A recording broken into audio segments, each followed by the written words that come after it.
안녕하세요. 김보라입니다. 추석 연휴가 끝나자 또 다른 추석 선물이 기다리고 있었습니다. 코스피 지수가 4거래일 연속으로 새로운 연고점을 다시 쓰고 있는데요. 오늘 장에서는 1961포인트까지 오르기도 했습니다. 어닝 시즌이 돌입하면서 전문가들은 1900선 돌파도 가뿐하지 않을까 이렇게 진단을 하고 있는데요. 자세한 시장 분석은 잠시 뒤 전문가와 이야기를 나눠보도록 하겠습니다. 주식 꽃술에 똑소리 나는 투자 비법이 살아있는 대박클럽, 오늘은 월요일 순서인데요. VSS의 정은성 팀장님 모셨습니다. 안녕하세요. 안녕하세요. 네, 오늘 장 분석부터 시작을 해보도록 하겠습니다. 연휴가 끝나고요, 새로운 한 주를 시작하는 그 월요일 장이었습니다. 코스피 지수가 끝내는 1960선마저 1800이죠. 1860선마저 돌파를 하는 모습이었는데요. 네, 2년 5개월 만이라고 합니다. 그리고 유가증권 시장에서 시가총액도 사상 최대치를 기록했다고 하는데요. 이런 오늘 장 어떻게 진단하시나요? 일단 금일장도 역시 상승 분위기를 이어가면서 사실은 좋은 분위기를 연출을 해내고 있는데요. 지난주까지 해서 무려 국내 주식시장이 4주 연속 상승 마감했습니다. 물론 국내 주식시장이 상승 마감한 것은 미국 시장의 영향이 크다라고 보시면 되는데요. 미국 시장 역시 4주 연속 상승 마감했었는데 지난 주말 미국 시장이 급등이 나타나면서 다시 한번 국내 증시도 역시 오늘 강한 반등을 나타내고 있는 모습인데요. 미국의 경제지표 호조에 따라서 결국 이제 아시아 시장이 동반 상승을 나타냈었는데 재밌는 것은 사실은 정말 경제지표가 좋았을까라는 의문도 사실은 들 법도 한데요. 지난 주말 미국은 내구재 주문을 감소했습니다. 다만 자본재 주문이 증가를 하면서 이에 따라서 경기 회복의 어떤 신호탄이다 또는 이야기가 나타났고요. 그리고 신규 주택 거래 건수는 감소를 했었는데 신규 주택 물량이 42년째 최저치를 기록했다는 호재가 나타나면서 결국 이제 강세로 마감했었는데 어떻게 본다 그런다면은 해석하기 나름이라고 보시면 될 겁니다. 좋은 의미에서 해석한다 그런다면은 사실은 좋게 해석할 수도 있고 나쁜 의미를 부각시킨다 그런다면은 나쁘게 부각시킬 수도 있는 부분인데 굳이 이제 나쁜 것보다는 사실은 좋은 게 좋다라고 이제 넘어가는 분위기가 연출이 되면서 글로벌 시장이 동반 급등을 나타내고 있는 모습이고요. 그리고 1800포인트가 사실은 돌파한 이후에 국내 증시에 대한 어떤 조정의 의견들이 많았었거든요. 8월 27일 날 1719포인트를 마감으로 해가지고 오늘까지 상승을 했다 그런다면 단기적으로 본다 그런다면 약 140포인트가 올랐거든요. 근데 조정다운 조정은 그치지도 않는 모습, 장중 조정은 끝이 나고 있고요. 이에 따라서 시장에서는 1800포인트 안착에 무게중심을 싣고 있었는데 이건 뭐 1800포인트 안착이 아니라 이젠 1850포인트 안착이 기대되고 있는 상황. 즉 시장의 시각이 조정에서 안착에 대한 기대감들이 연일 높아지면서 긍정적인 시각을 좀 유지하고 있다라고 좀 보시면 되고요. 그리고 무엇보다 중요한 것은 결국 이제 외국인들의 어떤 매수세가 지속적으로 유입되고 있다는 것이 하나의 큰 호재라고 보시면 되는데요. 오늘 역시 마찬가지로 외국인들이 규모는 크지 않습니다. 1297억 원의 현물 매수세를 유입했고요. 선물에서는 3250억 원 이상 매수세를 유입하면서 국내 증시를 이끌고 있는 그런 모습인데 아무래도 외국인들이 국내 증시를 매수하는 가장 큰 이유는 결국 환율이라고 보시면 될 겁니다. 원달러 환율이 지속 하락을 하면서 이에 따라서 달러 캐리 자금들이 좀 지속적으로 유입되고 있는 모습인데 사실은 지난주 글로벌 증시에서 가장 큰 핫 이슈가 됐던 것이 바로 환율 전쟁이라고 보시면 될 겁니다.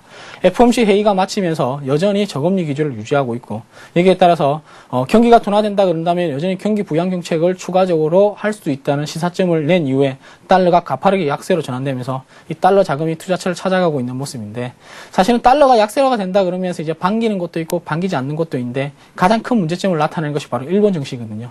일본 증시가 연초 이후에 문제가 많았던 점은 엔화 강세였습니다. 근데 지난 9월 15일 날 일본 정부가 외환시장에 2조 엔을 투입함으로 인해서 82엔을 방을 해내는 모습이고 이후에 85엔까지 상승했었는데 지난 주말 FOMC 회의 이후에 가파르게 다시 이제 85엔을 이탈하면서 결국 이제 환율 전쟁이 가파르지고 있는 모습입니다. 그나마 다행인 것은 사실은 우리도 원달러 환율이 계속해서 강세를 보이는 것은 사실은 수출을 많이 하는 기업으로서는 반가운 건 아니거든요.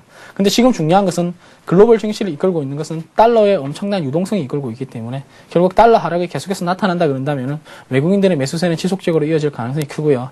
이에 따라서 국내 증시는 지속적으로 상승할 가능성이 좀 큽니다. 그리고 또 하나 이제 우리가 수급적으로 가장 큰 문제를 차지했던 것이 바로 펀드 환매였는데 사실은 9월 15일 뭐 2주 전까지만 하더라도 일평균 약 5천억 가량의 펀드 환매가 일어났었는데 지금은 그 거래 규모가 자체가 약 700억 가량으로 급감한 상태거든요. 그러니까 1800포인트 또는 1700포인트가 넘어가면 언제나 펀드 환매 물량이 나타나면서 수급적인 불균형을 야기시켰는데 지금은 펀드 환매 물량이 일단락됐다라고 좀 보고 있거든요. 사실은 펀드 환매 물량이 계속 일어난다 그래가지고 계속 일어날 수 있는 것도 아니고 어느 정도 펀드 환매 물량이 일어난다 그런다면은 우리가 바닥, 즉 펀드 환매 물량도 바닥을 찾아가고 있는 그런 모습인 점을 감안한다 그런다면은 지금은 주가를 하락할 수 있는 요인들은 많이 없다. 그리고 오늘 특징적인 업종들을 살펴보면 증권업종의 강세가 나타났었는데 증권업종은 흔히 이야기하는 우리가 시장의 바로미터라고 이야기를 하거든요. 즉 시장의 상승에 대한 기대감이 높아지면 높아질수록 증권업종에 대한 기대감도 연일 높아지고 있는 그런 모습들이 나타난다는 것은 아무래도 추가 상승에 대한 기대감들이 증권업종의 상승세를 이끌고 있는 그런 모습이고요. 그리고 또 하나 이제 우리가 오늘 강한 반등이 나타나는 것이 실적 기대에 대한 나타나면서 항공주라든가 아니면은 여행업종이 급등을 하는 모습들이 나타나고 있고, 시장의 오늘 특징들을 한 번 더 또 다른 특징을 살펴보면 사실은 종목별 차별화 장세가 나타나면서 아무래도 좀 소외되는 분들도 좀 많이 나타나고 있는 모습인데, 사실은 지수가 1850포인트 또는 1860포인트를 넘어간다 그런다면은 지수에 부담이 생길 수밖에 없거든요. 근데 이 상태에서 오늘 쉬어가는 업종이 어떤 업종이었냐 하면은 결국 이제 전기전자 업종과 자동차 업종이 좀 쉬어갔습니다. 사실은 오늘 전기전자 업종과 자동차 업종까지 상승을 했다 그러면 1880포인트까지 볼 수도 있었겠죠. 근데 아무래도 시장에 대한 어떤 기대는 많지만 지수에 대한 부담감들이 결국 이제 대형주를 누르면서 다른 종목들을 상승을 시키면서 종목별 차별의 양세가 좀 심화되고 있는 그런 모습이고요.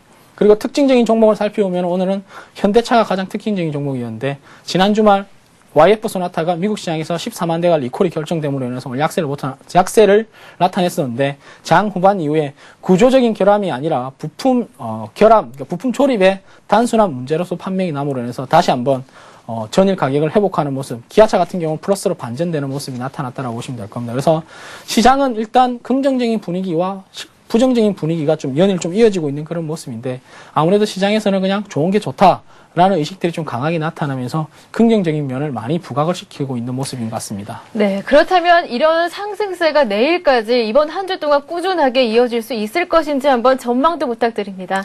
그래서 이제 가장 큰 어려움이라고 한다 그런다면 이제 전망인데, 네. 사실은 지금 현 시점이라 그런다면 누구나 다 이제 조정을 염두에 둘 필요가 있다라고 보고 있습니다.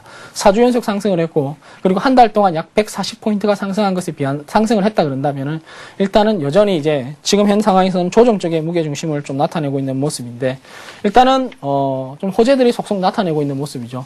중국의 경기 선행 지수가 발표됐었는데 여전히 마이너스권을 유지하고 있지만은 마이너스의 어떤 축소폭이 나타나고 있고, 그리고 시장의 예상치에 부합하는 모습들이 나타나고 있으면서 시장의 충격은 좀 덜한 모습이고요. 그리고 이번에는 이제 이번 주에는 미국과 중국의 제조업 지수 발표가 예정되어 있습니다. 사실은 8월 달에 논란이 많았던 글로벌 증시에 마침표를 찍었던 것이 미국과 중국의 제조업 지표들이 좋게 나타나면서 결국 우려감들이 해소가 되면서 상승세로 전환됐었는데, 과연 이런 어떤 제조업 지수들이 또 연결이 될 것인가? 그 하나의 관건이라고 보시면 되는데, 제가 볼 때는 시장의 기대치가 많이 낮아져 있기 때문에 시장에서 충격으로 갈 가능성은 적다. 따라서 지금은 만약에 이런 것으로 인해 가지고 일시적인 충격이 나타난다 그런다면 여전히 매수의 어떤 분위기로 좀 동참을 해야 되지 않을까라고 좀 보시면 될 겁니다. 그래서 일단은 시장은 긍정적인 시각들이 많이 팽배해지고 있고요. 그리고 중요한 것은 10월 달에는 이제 흔히 이야기하는 우리가 실적 시즌이 도래가 됐었는데, 8월 달에는 가장 문제점이 말씀드렸지만은 경기 지표가 안 좋았었는데 이 경기 지표를 덮을 만한 모멘텀이 없었거든요. 근데 이 경기 지표가 부진한 경기 지표가 나타난다 그러더라도 결국 이제 실적들이 좋게 나타날 가능성이 높습니다. 9월달 3분기 실적 역시 사상 최대 실적이 예정되어 있기 때문에 결국 실적 시즌의 최대 모멘텀, 즉 실적 모멘텀이 국내 증시를 강세로 이끌 가능성이 높다는 점을 감안한다면은 지금은 뭐 굳이 보유하고 있는 종목을 매도할 필요는 없고요. 가지고 계신 종목들은 가지고 가는 전략이 필요하고요. 그리고 이제 추가적인 매수 전략이 어떤 종목인가 좀 궁금하다라고 좀 보시면 되는데, 제가 볼 때는 뭐 지금 현 상황에서는 우려감들이 좀 많지만은 여전히 가장 큰 수익을 줄 수 있는 종목은 IT주들이라고 생각을 하고 있습니다. 2분기 사상 최대 실적을 발표한 이후에 IT주들의 주가가 조정을 받았는데 3분기부터 실적 부담감들이 좀 많이 가중이 됐었거든요. 근데 3분기에도 여전히 실적에 대한 사상 최대 실적이 좀 예상이 되고 있고, 그리고 제가 지난주에도 말씀드렸는데 IT주들은 3분기에 사상 최대 실적이 안 나온다 그러더라도 더 이상 잃을 것이 없는 업종군이라고 보시면 될 겁니다. 이미 매를 맞을 만큼 맞았거든요. 실적에 대한 기대치가 많이 낮아져 있는 상태, 즉 가격적인 메리트가 부각이 되어 있는 모습이고요. 그리고 중소형주 역시 마찬가지로 제가 볼 때 IT 부품주가 유효하다는 말씀을 드리고 싶은데, 사실은 최근에 외국인들과 기관 투자자들의 코스닥의 매수세가 이어지고 있는데 IT 부품주 중심으로 이어지고 있는 모습입니다. 따라서 중소형주의 상승이 나타나는데 그러다 제가 볼 때는 IT라든가 IT 부품주 중심의 상승세가 나타날 것으로 좀 보고 있습니다. 그래서 일단은 포트폴리오 내에서 IT라든가 IT 부품주가 없다 그런다면 이번 조정을 이용해서 매수하는 전략이 필요할 거라고 판단하고 있습니다. 네, 일시적인 조정이 우려되긴 하지만 그래도 급락 가능성은 낮다라고 말씀을 해주셨고요. 그리고 실적 모멘텀에 관심을 두면서 매수 전략을 유지하는 게 좋겠다라는 의견을 남겨주셨습니다. 참고하시고요. 이어서 주식 고수들의 투자 노하우를 명쾌하게 전해드리는 시간입니다. 고수들의 투자 비법 시간인데요. 오늘은 그 월요일 순서입니다. 정은성의 가치주 발굴 비법 이어집니다.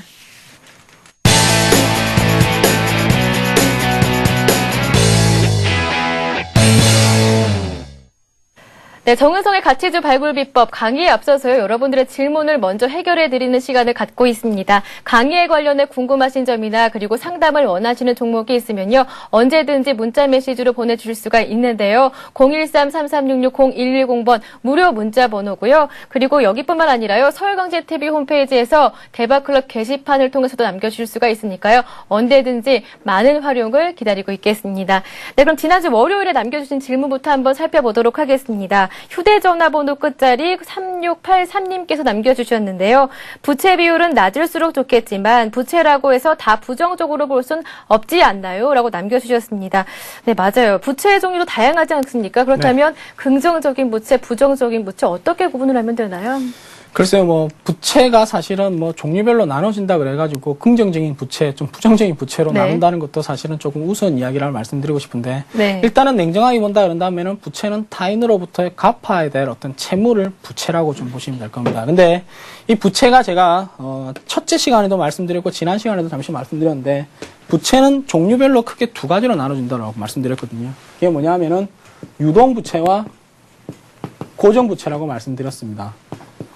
이 유동부채와 고정부채의 차이점은 결국 이제 1년, 즉 1년 이내에 대갚아야 될 부채를 유동부채라고 이야기를 하고요. 1년 이후에 대갚아도 될 부채를 고정부채라고 이야기를 합니다. 즉 1년 이상으로 대갚아야 될 고정부채를 고정부채라고 이야기하는데, 근데 이 부채는 제가 사실은 오늘 이 시간에 할 건데 이제 조금 더 자세히 말씀드릴 건데요. 이 부채는 재밌는 게요. 이자가 나가는 부채와 이자가 나가지 않는 부채 두 가지로 나눠진다라고 보시면 될 겁니다. 이자가 나가는 부채의 가장 대표적인 것이 이제 차입금이라고 보시면 되거든요.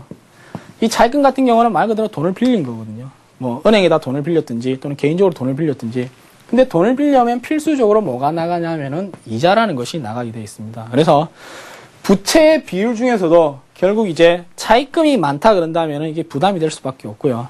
그럼 이제는 이자가 나가지 않는 부채라고 제일 대표적인 게 이제 매입 채무라는 것인데, 이 매입 채무 같은 경우에는 상품을 구입한다든가 또는 상품을 구입할 때 외상으로 구입했던 것을 우리가 매입 채무라고 이야기를 합니다. 근데 이거 외상으로 구입했다 그래가지고 내가 한 달 있다 결제해 줄게. 근데 한 달 있다 결제하니까 너 이자 더 내. 이런 말은 아니거든요. 그런 의미에서 본다 그런다면은 일단은 부채라 그래갖고 다 똑같은 부채는 아니다. 다만 부채는 냉정한 의미에서 본다 그런다면 어찌됐든 간에 1년 이내에 대갚든 또는 1년 이후에 대갚든 또는 이자를 같이 갚든 이자를 같이 갚지 않든 결국 부채는 좋다라고 볼 수는 없거든요. 부채가 많이 쌓인다 그런다면 그만큼 재무적인 부담감은 가중된다라고 좀 보시면 될 겁니다. 그래서 일단은 부채가 좀 긍정적인 부채라고 말씀해드리면은 이자 비용을 수반하지 않는 부채가 긍정적인 부채라고 보시면 되고요. 이자 비용을 수반하는 부채, 즉 차입금 같은 부채는 좀 부정적인 부채라고 간단히 말씀드리고, 이 부분에 대해서는 제가 조금 이따가 좀 더 자세히 말씀드리도록 하겠습니다. 네, 이어서 한 분 더 짚어드리도록 하겠습니다. 휴대전화 번호 끝자리 2489님께서 남겨주셨는데요. 네, 역시 부채 비율에 관한 질문입니다. 대우 인터내셔널을 관심 있게 지켜보고 있는 시청자입니다. 6월 말 기준 부채 비율이 200%가 넘던데 괜찮을까요? 라고 질문을 남겨주셨는데요. 대우 인터내셔널 어떻게 보고 계신가요? 대우 인터내셔널 사실은 최근에 주가의 움직임이 상당히 좋은 기업이라고 보시면 될 겁니다. 최근에 주가가 올 6월 달까지만 하더라도 사실은 27,000원대까지 하락했던 주가인데 지금은 이제 4만원대까지 상승을 하면서 오늘 역시 6% 이상 상승을 하면서 이제 강한 상승 흐름세를 유지하고 있을 정도로 최근의 주가에 대해서 이제 가장 탄력이 높은 종목이 대우 인터내셔널이 되지 않느냐라고 보고 있는데요. 이 대우 인터내셔널은 앞서 말씀해드린 대로 부채 비율이 좀 높습니다. 약 200% 정도인데, 사실 제가 지난 시간에 부채 비율은 200%가 적정하다라는 말씀을 드렸습니다. 이 적정하다라는 말씀이 우리나라 어떤 회계 기준에서 정한 것이 적어도 200% 정도는 돼야지만 부채 비율이 적정할 수 있다. 다만 지금 현재 국내 기업들의 부채 비율은 좋은 기업들 같은 경우는 거의 없는 것도 있고요. 또는 보통 70%, 80% 또는 100% 상황에서 유지되고 있기 때문에 부채 비율이 200%가 좋다라고 볼 수는 없거든요. 절대적인 기준치와 상대적인 기준치가 있는데, 절대적인 기준치에서 200%는 만족할지 모르겠지만은 상대적인 기준치에서 200%는 상당히 높다라는 거죠.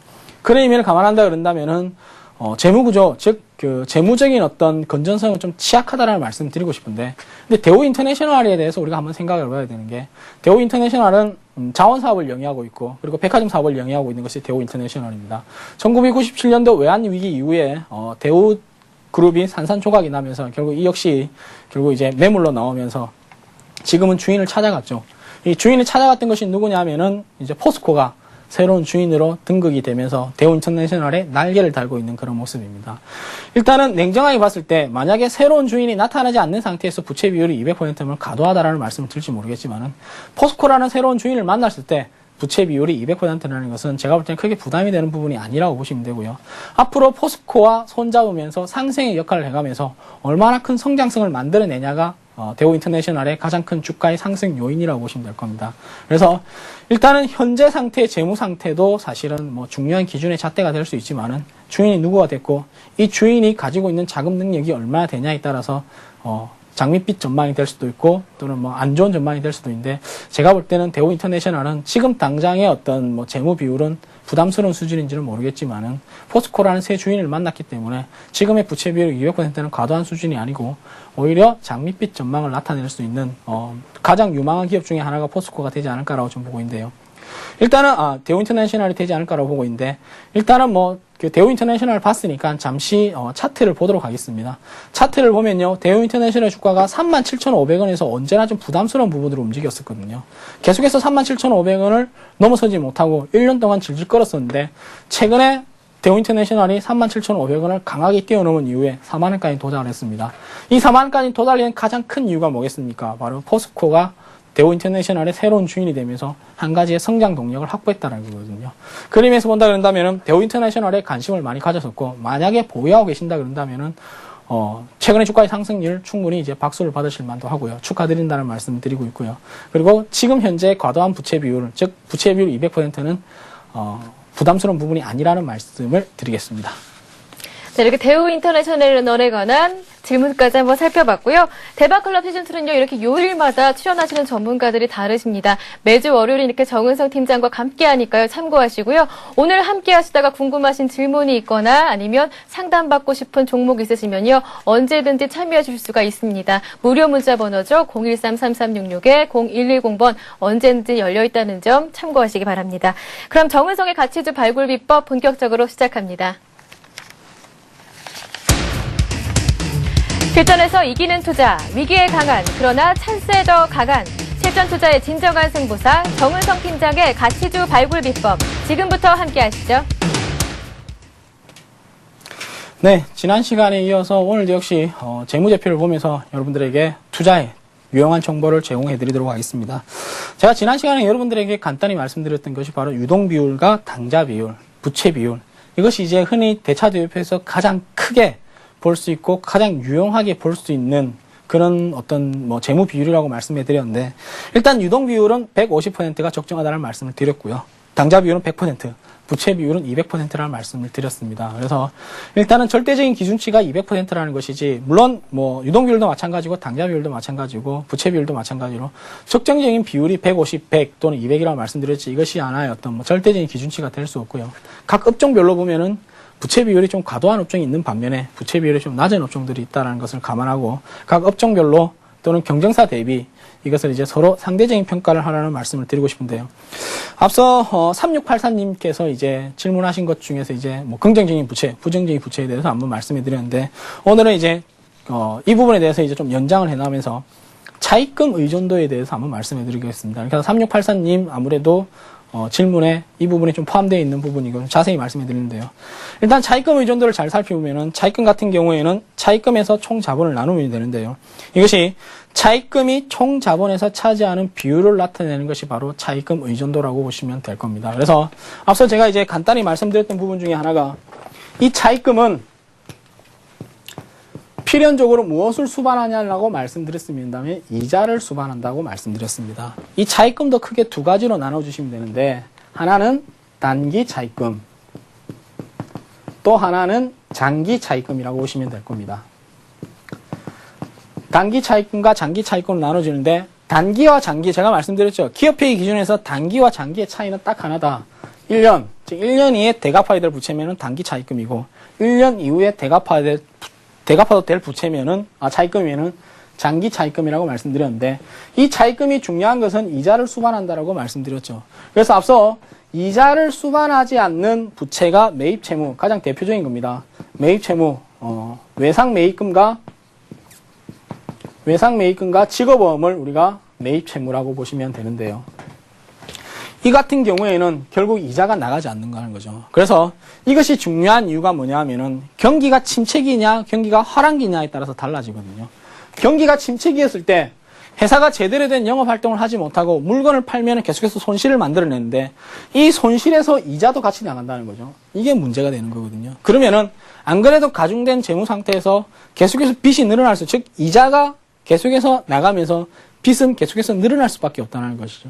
그래서 이 총 자본에서 차이하는 차입금의 비중이 가장 중요하다는, 얼마나 중요하다는 것이 이게 나타나는데, 과연 내가 쉽게 생각을 해서 올해는 내가 장사를 하지 못해가지고 100억 원의 이익을 남겼는데 은행에서 돈을 과도하게 빌려서 이자가 200억이다. 정말 뭐 흔히 이야기하는 건 이 회사에서 일을 할 필요가 없는 거죠. 즉 200억을 벌었는데 100억을 벌었는데 이자를 200억을 갚아버렸다. 그러면은 돈이 없는 상황에서 이 이자를 갚기 위해서 또 빚을 낼 수도 있고요. 아니면은 뭐 은행과 서로 합의를 해서 뭐 이자율이 올라갈 수도 있다든가 이자 상한을 연기해주는 대신에 이자율을 올릴 수도 있다는 그런 아주 안 좋은 현상이라고 보시면 되고, 그러니까 뭐 땅 팔아 장사했다는 거하고 똑같은 이치라고 보시면 될 겁니다. 다만 이 매입 채무 같은 경우에는 아무리 많다 그러더라도 사실은 이자가 나가지 않는 부분이기 때문에 여기서 더 악화될 가능성은 없다는 것이죠. 그래서 차입금 의존도가 높다라는 것은 그만큼 경기가 안 좋은 상황이 나타나면서 제대로 된 영업 활동을 하지 못하고 판매량 감소가 이어지면서 이익까지 감소가 나타나는데 여기에다가 이자까지 많이 나가다 보니까 재무적인 부담감이 가중될 상태라고 좀 보시면 될 겁니다. 그래서 흔히 우리가 이야기할 때 차입금 의존도 같은 경우에는 아무래도 30% 이하가 적정한 비율이라고 이제 기업회의 기준에 좀 명시가 되고 있는데 말 그대로 기업회의 기준이라고 보시면 될 겁니다. 그래서 일단은 기준 자체는 30% 이하라는 좀 말씀을 좀 드리고 싶고요. 그리고 이제 이 차입금 의존도와 같은 맥락에서 본다 그런다면은 이자 보상 비율이라는 게 있습니다. 이자 보상 비율은 영업이익에서 이자 비용을 나누는 것을 이자 보상 비율이라고 이야기를 하는데 여기서 영업이익이라는 것은 우리가 이제 영업이익이라는 것에 대해서 한 가지 잘 살펴봐야 된다는 것이 영업이익은 간단합니다. 매출액에서 마이너스 매출 총이익 여기서 판매비와 관리비를 차감시켜주면은 영업이익이라는 게 나타나는데 아주 간단하죠. 회사가 1,000억 원의 매출을 팔았다. 1,000억 원의 매출을 팔았는데 여기서 죄송합니다. 좀 틀렸네요. 매출액에서 매출 원가를 차감을 시켜주면은 이것이 매출 총이익입니다. 매출 원가를 차감시켜주면은 이것이 이익이 되는데 이것을 우리가 매출 총이익이라고 이야기를 하는데요. 이 매출 원가에는 무엇이 포함되어 있냐면은 공장의 인원 또는 공장에서 사용되는 즉 제품을 만들 때 들어가는 모든 비용은 우리가 매출 원가라 그러거든요. 이 매출 원가가 만약에 700억이다. 그러면은 이익이 얼마 남습니까? 300억이 남는다는 거죠. 300억이 남고 이 이익에서 판매비와 관리비를 빼주면은 영업이익이 되는데 판매비와 관리비라는 것은 물건을 만드는 사람이 있으면 물건을 파는 사람들도 있고요. 물건을 팔기 위해서 건물이 존재하면 감가상각비도 빼주고 다 빼주겠죠.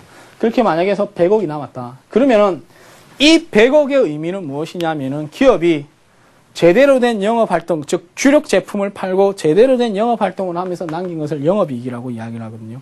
이 영업이익이 주가에서 미치는 영향은 가장 높다라고 보시면 될 겁니다. 영업이익이 높으면 주가는 올라가고요. 영업이익이 낮으면 주가가 내려가는 게 일반적인 통속이라고 보시면 되는데 그러면은 여기서 이야기하는 이자 보상 비율은 과연 영업이익으로 이자를 얼마만큼 감당해낼 수가 있냐가 이제 하나의 이야기가 되죠. 그러니까 앞서 제가 차입금 의존도를 말씀해 드리면서 영업이익이 100억이 남았는데 이자 비용이 200억이 나갔다. 그러면은 100억만큼의 손실이 나타나는 거죠. 그러니까 이것이 이제 문제가 되는데 이자 비용이라는 것은 흔히 이야기하는 우리가 영업 외 비용이라고 말씀드립니다. 즉 영업하고는 상관없이 새로운 비용이 나타남으로 인해서 기업의 채산성이 악화되는 것을 이제 의미한다라고 좀 보시면 되는데 여기서 우리가 보통적으로 이야기할 때 이 비율이 어느 정도냐 그런다면은 2배 이상 즉 이자 비용이 만약에 100억이다 그러면은 영업이익은 적어도 200억이 나와야지만은 흔히 이야기할 때 이자를 감당해내고 또는 다른 영업의 비용을 다 지급을 하더라도 회사가 챙겨갈 수 있는 이익을 만들어낼 수 있다는 것이 바로 이자 보상 비율이라고 좀 보시면 될 겁니다. 그래서 이자 보상 비율은 앞서 말씀드렸던 차입금 의존도와 밀접한 관계가 있고, 되도록이면은 이자 보상 비율이 2배 이상은 돼야 되는 것이 일반적인 원칙으로 좀 나타내고 있다라고 좀 보시면 되고요.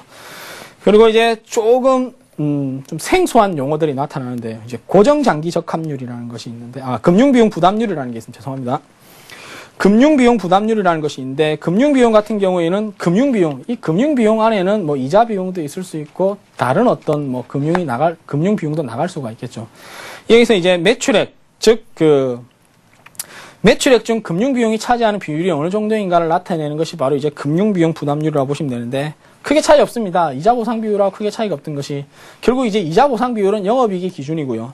그리고 금융비용 부담률은 매출액 기준인데, 사실은 이익이라는 것은 2차적인 관문이거든요. 이익은 2차적입니다. 왜냐? 물건을 팔아야지만은 이익이 나타날 수도 있고 손실이 나타날 수도 있거든요. 그래서 첫 번째 관문이라는 것은 바로 매출액인데, 즉 매출액에서 금융비용이 차지하는 비율이 나타나고 있는 것인데, 이것이 금융비용의 수준이 어느 정도인가를 나타낸다라고 좀 보시면 될 겁니다. 그래서 앞서 말씀드렸던 이자 보상 비율과 크게 차이가 없다라고 좀 보시면 되는데, 이 비율이 3% 미만이 양호하고요. 10% 이상이면은 조금 부실한, 조금 위험 수준이라고 좀 보시면 될 겁니다. 그래서 이 부분은 뭐 이런 정도가 있다는 거에 대해서 뭐 쉽게 그냥 말씀해 드리고 싶은 거고요. 그리고 아무래도 금융비용 부담률보다는 이자 보상 비율에 우리가 조금 무게중심을 맞춰야 되지 않겠냐라고 좀 보고 있고요. 그리고 이제 네 번째로 해야 될 것이 바로 고정장기 적합률이라는 것이 있는데, 사실은 시간이 지나면 지날수록 이제 조금 생소한 단어들이 나타나고 있는데요. 고정장기 적합률이라는 것은 우리가 장단기 자금의 조합도를 나타낸다라고 보시면 될 겁니다. 장기와 단기라고 말씀드렸죠.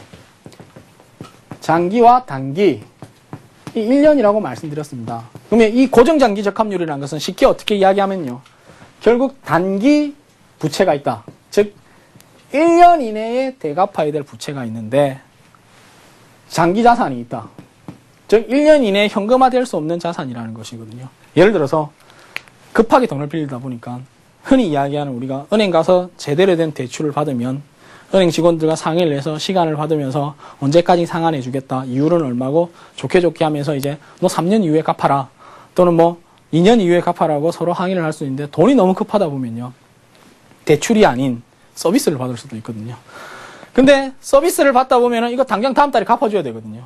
그런 어떤 자금의 척도를 나타내는 것이 바로 고정장기 적합률이라고 좀 보시면 될 겁니다. 그래서 고정장기 적합률은 뭐 40% 이상이면 불량이고 15% 이상이면 양호하다라고 보시면 될 겁니다. 그래서 다른 예시로 말씀드리면은 아파트를 구입해야 되는데, 아파트를 구입하려고 그런다면은 우리가 돈이 모자라다 그러면은 주택담보대출을 받아야 되는 건데, 아파트 구입 비용이 2억이다. 그래서 내가 주택담보대출로 받을 수 있는, 가지고 있는 돈이 1억이고 주택담보대출로 1억을 더 받아야 되는데, 주택담보대출로 받을 수 있는 금액이 8천만 원밖에 안 된다. 그럼 나머지 2천만 원 어디서 구해야 되냐 이거죠. 나머지 2천만 원은 뭐 현금 서비스를 받든 사채를 받든 해야 되는데, 이것이 이제 제대로 된 자금의 척도라고 보기는 힘들죠. 그것을 우리가 고정장기 적합률이라고 이야기하고, 그다음에 이제 자기 자본 비율은 자기 자본에서 총 자본을 어느 정도 수준인가를 나타내는데, 사실은 자기 자본은 많으면 많을수록 좋습니다. 왜냐? 앞서 말씀드렸지만은 긍정적인 부채, 부정적인 부채를 굳이 나눈다 그런다면은 차입금이 부정적인 부채고 나머지는 이제 긍정적인 부채인데, 냉정하게 본다 그런다면은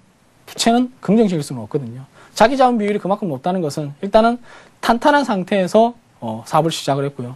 그래서 안정적인 어떤 재무 구조를 갖출 수 있기 때문에 자기 자본 비율은 높으면 높을수록 좋다라고 보시면 될 겁니다. 그래서 일단은 지난 시간에 걸쳐 가지고 오늘 이제 간단히 지난 시간에 사실은 뭐 유동 비율이라든가 당좌 비율, 부채 비율 같은 경우는 우리가 그만큼 중요한 어떤 척도가 되기 때문에 제가 좀 어떻게 좀 집중적으로 말씀해 드렸는데, 이제는 오늘 같은 경우에는 차입금 의존도와 이자 보상 비율은 제가 중요하다라고 말씀드렸고요. 금융비용 부담률과 고정장기 적합률은 물론 중요하지 않다는 것이 아닙니다. 자금의 척도, 그러니까 이 정도까지 들어간다 그런다면 사실은 뭐 기업에 더 이상 이걸 다 파악을 한다 그런다면 그 기업에 대해서 더 이상 알 게 없을 정도로 많이 파악을 한다라고 보시면 될 겁니다. 그래서 아직까지는 이 정도 수준은 아니니까 이런 게 있구나 정도의 수준으로 좀 이해를 하시라는 말씀 드리고 싶고요. 그리고 오늘은 시간이 좀 남으니까요, 대차대조표의 숨겨진 의미에 대해서 한번 말씀해 드리도록 하겠습니다. 우리가 대차대조표는 제가 자산이 있다라고 말씀드렸고요, 또는 부채가 있다라고 말씀드렸죠. 그래서 어제 질문이 뭐 긍정적인 부채, 부정적인 부채 이렇게 나왔었는데 이 자산도 보면은 상당히 재밌는 것이요. 우리가 자산 중에 재고자산이라는 게 있습니다. 재고자산. 이게 생각보다 중요하거든요. 이 재고자산이 나타내는 의미가 뭐냐 하면은 기업의 영업 능력을 나타내는 것입니다. 재고자산. 영업 능력인데 이 영업 능력이라는 것은 회사가 만들어낸 제품을 얼마나 잘 팔아오냐가 관건이죠. 회사가 아무리 좋은 제품을 만들어낸다 그러더라도 누군가가 팔아오지 않는다 그런다면 그 회사는 유지가 안 되겠죠. 왜냐? 팔아야지만은 이윤을 창출해서 인건비를 지급하고 회사를 유지하고 그래서 다시 설비 투자를 단행하고 더 좋은 제품을 만들어낸다라고 보시면 될 겁니다. 근데 이 재고자산이라는 것은 흔히 이야기하는 제품, 뭐 상품 또는 제공품 종류가 많습니다. 제품하고 상품의 차이는 간단해요. 도대체 제품과 상품의 차이는 뭘까? 만들어서 팔면 제품이고 사서 팔면 상품입니다. 이게 가장 이제 기본적인 건데요. 이 재고자산이 2007년도 때 만약에 800억이다. 2008년도 때 900억이다. 2009년도 때 1000억이다. 그럼 재고자산이 계속해서 늘어나잖아요. 재고자산이 계속해서 늘어난다는 것은 다른 의미에서 본다 그런다면 기업이 제품을 많이 만들어내서 재고자산이 늘 수도 있지 않겠냐라고 보시면 되는데 일반적으로 보면은 제품이 팔리지 않으면은 기업은 절대로 많은 제품을 만들어내지 않습니다. 그러면은 계속해서 재고자산이 늘어난다는 것은 회사가 그만큼 판매를 제대로 못한다라고 보시면 되거든요. 즉 영업 능력이 시간이 지나면은 계속해서 떨어진다라고 보시면 될 겁니다. 그래서 이 재고자산만 본다 그러더라도 과연 이 회사가 얼마나 잘 영업을 하냐 하지 못하냐를 나타내는 것이 바로 이 재고자산, 즉 대차대조표에 숨겨진 의미 중에 하나고요. 또 하나의 숨겨진 의미로 보면은 매출채권입니다. 매출채권 같은 경우에는 우리가 아까 매입채무의 반대, 즉 이자 비용을 수반하지 않는 부채가 매입채무라고 그랬는데 매입채무의 반대가 매출채권인데 이것은 상품을 외상으로 매출했다든가 어음을 받았다, 즉 받으러움 2개를 보였던 게 매출채권이거든요. 그러면은 이 매출채권이 계속해서 늘어난다. 예를 들어서 2007년도, 2008년도, 2009년도라고 가정을 했을 때 2007년도에 1000억이었던 매출채권이 2008년도에 때는 1200억이고 2009년도 때는 1500억이다 라고 했을 때 매출채권의 규모가 계속해서 늘어나는 거죠. 매출채권의 규모가 늘어나는 다른 이유도 있습니다. 회사가 판매를 많이 하니까 아무래도 2007년도에서는 1조를 팔았는데 그때 당시에는 매출채권이 1000억이었고 2008년도에는 1조 2천억을 팔다 보니까 매출채권 금액이 늘었다라고 볼 수 있는데 바꿔서 이야기하면요. 현금 회수 능력이 그만큼 떨어진다라고 보시면 될 겁니다. 즉 바꿔서 이야기할 때 재고자산은 영업 능력을 나타낸다지만 매출채권은 현금 회수 능력이라고 보시면 될 겁니다. 즉 회사가 아무리 능력이 좋아서 물건을 많이 팔아오더라도 현금이 안 들어오면 말짱 헛수고라는 거 결론이 나타나거든요. 그래서 대차대조표를 볼 때 재고자산과 매출채권은 결국 이제 대차대조표의 숨겨진 의미를 가미하는 그런 어떤 이유들이 있다. 그래서 이런 것만 본다 그러더라도 즉 재고자산만 본다 그러더라도 회사가 얼마나 영업을 잘하냐라고 볼 수가 있고요. 매출채권만 본다 그러더라도 회사가 얼마나 현금 회수를 잘하냐라고도 우리가 판명을 해줄 수 있다는 거죠. 그래서 이런 걸 가지고 우리가 대차대조표의 숨겨진 의미라고 또는 숨겨진 다른 의미를 내포하고 있다라고 좀 보시면 되는데 굳이 손익계산서라든가 현금 흐름표를 보지 않는다 그러더라도 그리고 이제 제품이라든가 아니면은 뭐 재고자산이라든가 매출채권에 대해서도 충분히 이것을 감지해낼 수 있다라는 말씀을 드립니다. 네, 그렇다면 오늘 강의 내용 중에서요. 강의 내용을 실제 예로 들어서 종목을 설명해 줄 수 있을까요? 그래서 이제 강의 내용 중에서 종목을 굳이 설명을 한다 그런다면 일단 네. 우리가 좋은 종목들, 그러니까 좋은 기업들과 나쁜 기업들로 좀 나눠줄 수가 있는데 사실 지난주에 제가 좋은 기업들, 나쁜 기업들을 말씀을 해드렸잖아요. 그러니까 그 중에서도 이제 지난주 추천 종목 중에 하나가 있었는데 지난주 추천 종목에 제가 삼형전자라는 종목을 추천해드렸는데 삼형전자는 자산 가치가 아주 우량한 기업이라고 말씀해드렸습니다. 그리고 지금 좀 내려보시면은 부채 비율도 거의 없다라고 보시면 되는데 잘 안 보이지만은 여기 파란색이 유동 비율이고요. 빨간색이 부채 비율인데 파란색만 나와 있고 빨간색은 없죠. 부채가 없다라고 보시면 될 겁니다. 부채가 없다라는 것은 앞서 말씀드렸던 이자 보상 비율이 없죠. 그러니까 회사가 영업을 해서 남기면 남길수록 많은 돈을 계속해서 남기면서 더 많은 이익을 창출해낼 수 있는 것이 이제 이자 보상 비율이라고 말씀해 드렸는데, 이자 보상 비율에 대해서 돈을 지급하지 않으니까 이 회사는 크게, 따로 즉, 엄한데 돈을 쓰지 않고 계속해서 좋아지고 있는, 즉, 유동 비율이 계속해서 좋아지고 있는 그런 모습이고요. 그리고 재고자산 경우에도 잘 살펴보면은 지금 글자가 작아서 잘 보이지 않지만은, 재고자산 경우에도 제가 앞서 말씀드렸지만 2007년 12월 달에 재고자산이 285억 원, 2008년 12월에 299억 원인데 2009년 12월 달에 252억 원으로 재고자산이 줄어들고 있거든요. 재고자산이 줄어든다는 것은 그만큼 제가 기업의 매출 속도, 즉 영업 능력이 좋다라고 말씀드렸는데요.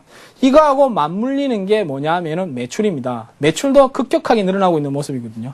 2007년도에 1365억 원이었는데 2009년도에는 1982억 원입니다. 즉 매출이 2007년도 기준으로 본다 그런다면은 약 600억 원 이상 매출이 나타났다.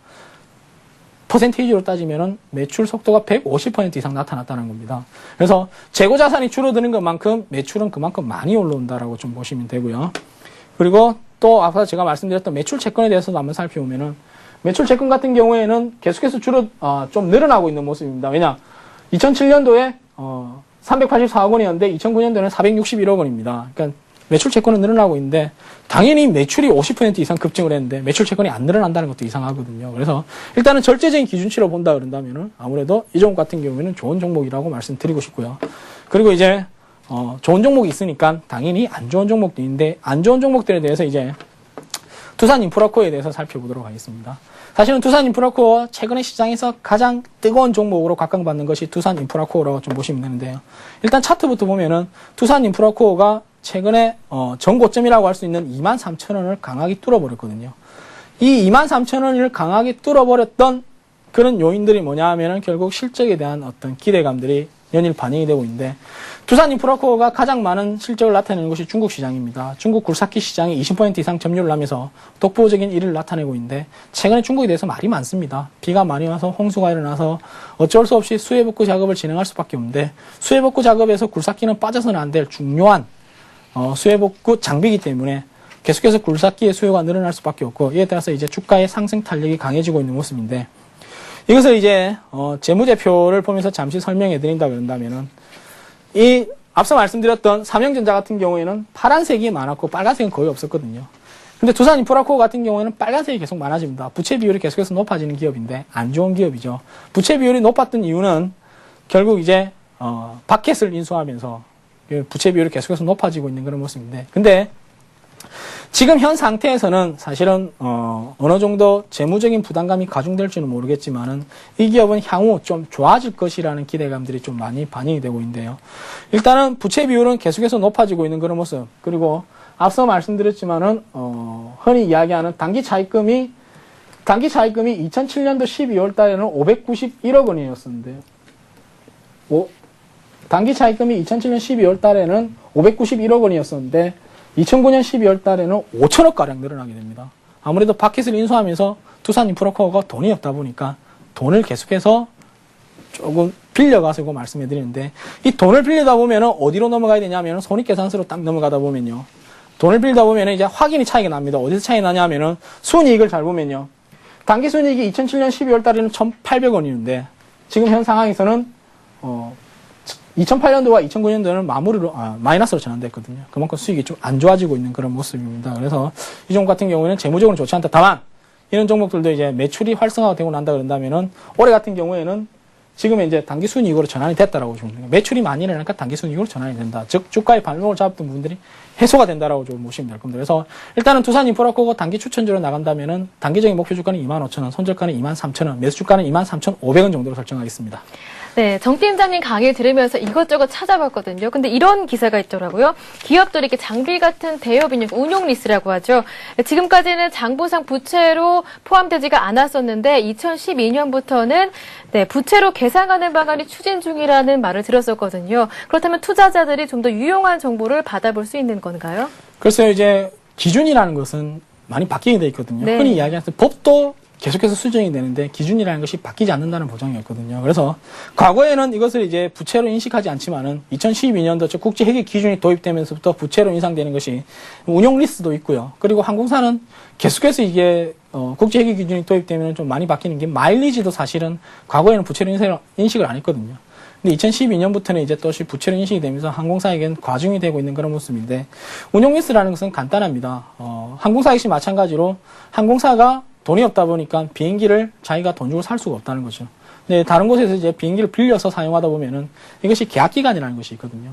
예를 들어서 계약기간이 5년인데 5년 내에 이것을 잘 활용을 해서 주면은 별로 부담이 없는데 5년 동안에 활용을 하지 못하고 또는 5년 이후에 현재 가치 할인이라는 것이 있는데 지금의 1,000억이 과연 5년 이후에 1,000억이 될 수 있냐. 그러니까 지금 현재 가치 할인 차금으로 이것을 변경해내는 것을 가지고 우리가 운용 리스라고 이야기를 하거든요. 그래서 운용 리스 같은 경우에는 사실은 뭐 부채로 인식된다 그런다면 부채 비율이 과도하게 높아질 수밖에 없는데, 근데 이것은 미래에 일어날 수도 있고 일어나지 않는, 즉 이것이 부메랑이 되어서 회사로 돌아올 수도 있고 또는 안 돌아올 수도 있다는 점을 감안한다 그런다면은 지금은 일찍이 겁먹을 필요는 없다라고 좀 보고 있고요. 2012년도 이후에 운용 리스가 부채로 계상됨으로 인해 가지고 과연 어느 정도의 어떤 부채로 인식이 되고 이 부채 비율이 어느 정도에 좀 과도하게 늘어나는지에 대해서는 향후 제가 볼 때 한 3년 정도 더 지켜봐야 된다라고 좀 보고 있습니다. 그래서 일단은 부채로 인식이 된다는 것은 그만큼 부담스러운 부분이 될지 모르겠지만은 아직까지 인식이 된 사례가 없고요.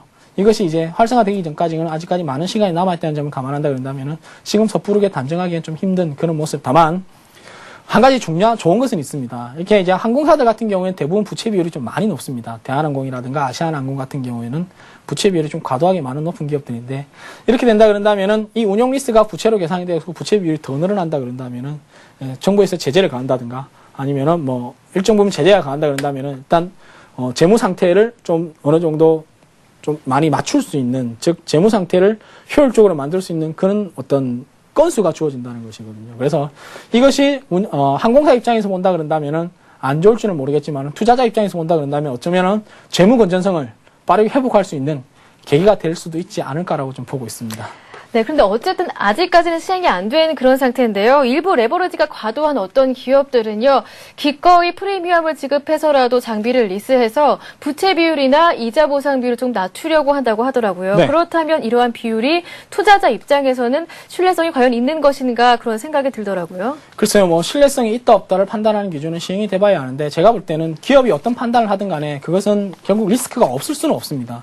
결국 이제 운용 자금을 계속해서 늘린다는, 즉 운용 리스를 계속해서 늘린다는 것은 그만큼의 어떤 그 재무적인 부담을 좀 가중할 수 있는 가장 큰 이유라고 보고 있거든요. 그래서 흔히 이야기할 때 운용 리스가 과도하게 늘어난다는 것은 그만큼 자금의 능력이 없어서 아무래도 남의 돈을 빌려서 즉 운용을 한다는 것을 감안한다 그런다면은 차라리 이런 종목들로 접근하는 것보다는 자기네들 종목, 즉 자기네들이 마음대로 살 수 있고, 즉 자기네들의 어떤 운용 자금을 가지고 하는 것이 오히려 더 낫지 않을까라고 보고 있는데, 사실은 그런 기업들하고 이런 기업들하고 비교를 한다 그런다면 제가 볼 때는 리스크가 조금 없는 상태에서 아무래도 운용 리스크가 적은 기업들 중심으로 투자가 이루어지는 것이 원칙이 되지 않을까라고 좀 보고 있습니다. 그래서 리스크가 많은 기업을 또 안을 필요는 없고요. 리스크가 없는 기업들 중심으로 오히려 매수세를 유입하는 것이 조금 좋지 않을까라고 좀 보고 있습니다. 네, 그럼 이어서 여러분들이 많이 기다리셨던 그런 순서입니다. 시청자 여러분께서 상담 시청해주신 종목들 한번 오늘 강의 내용 투자 기법을 도입해서 한번 풀어볼 텐데요. 참여하실 수 있는 방법은 언제든지 013-3366-0110번 눌러주면 되시고요. 그리고 서울경제TV 홈페이지 대박클럽 게시판도 활용하실 수가 있으니까요. 많은 참여를 기다리고 있겠습니다.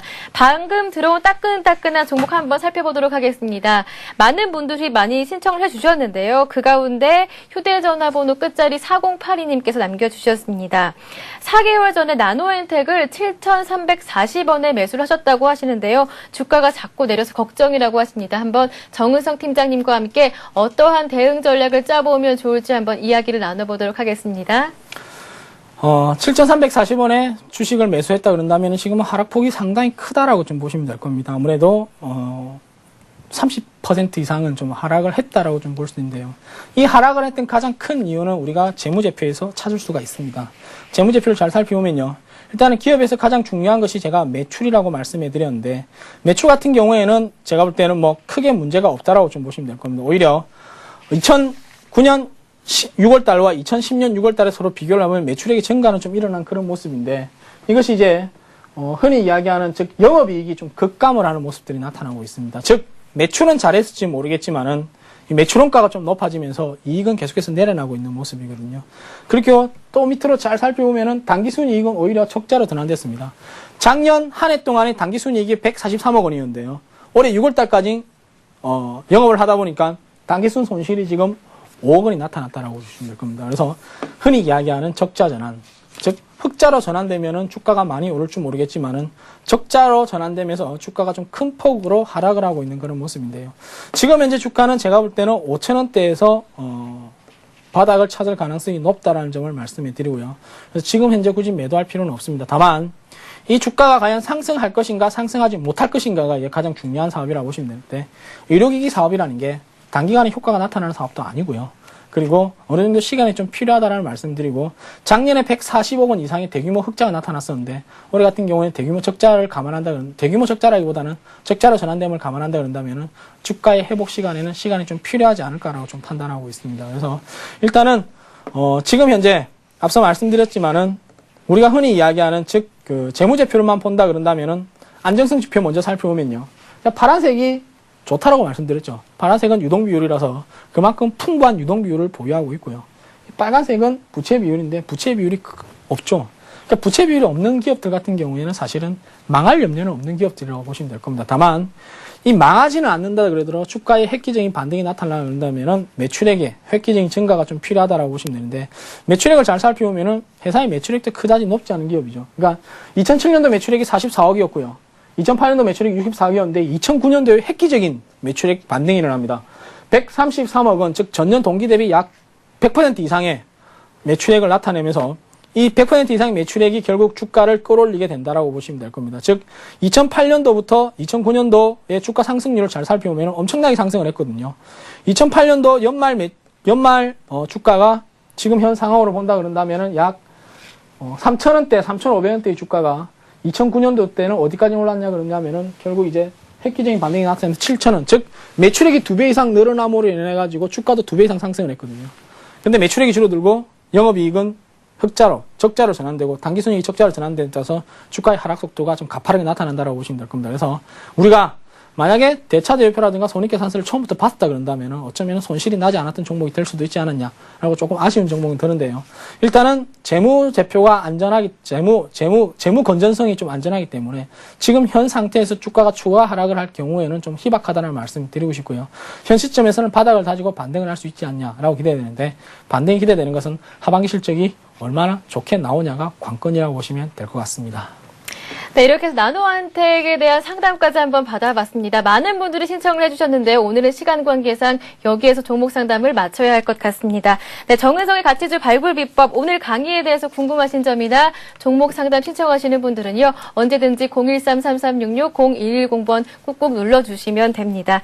네, 홈페이지를 통해서도 남겨주실 수가 있으니까요. 서울경제TV 홈페이지 대박클럽 게시판 언제든지 많은 활용을 기다리고 있겠습니다. 다음 주 이 시간 정 팀장님 다시 출연하셨을 때 질문에 대한 답변을 해드리도록 하겠습니다. 오늘 팀장님 수고 많으셨습니다. 감사합니다.